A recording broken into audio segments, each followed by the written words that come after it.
fly, then run. If you can't run, then walk.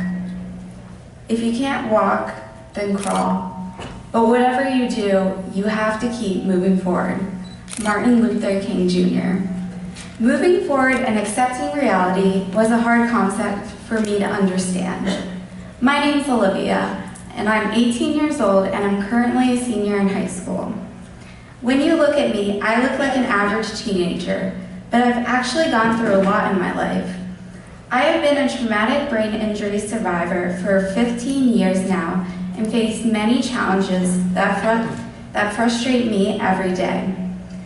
But this is the reality of my life, and I've learned that the only way to succeed and move forward is to accept the truth. When I was in elementary school, I thought it was normal, just like the other kids around me. But then the questions came. Why do you always go out of the room whenever we have a test? Why does the teacher always take you out of class? I didn't know what to say to my classmates. I've never noticed that I was the only one who did these things, so I would just shrug my shoulders in response. Soon after that, I started to notice things that made me different. Questions filled my head. I didn't understand why this was happening.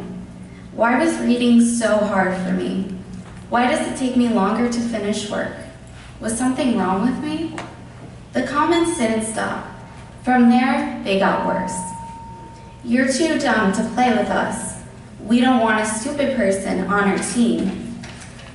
Wow, you're still working on that problem? It's so easy. How could someone not understand?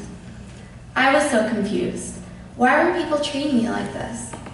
When I was 10, my parents said they needed to talk to me about something. That was the day I learned the truth. That was the day that changed everything. On November 27th, 2001, my older sister and I were singing along to a Blues Clues CD while our mom drove us to my sister's Nutcracker rehearsal. Before we knew it, life flashed in front of our eyes. A reckless driver had crashed into 2 cars behind us. Our car was suspended by a guardrail. I was only 3.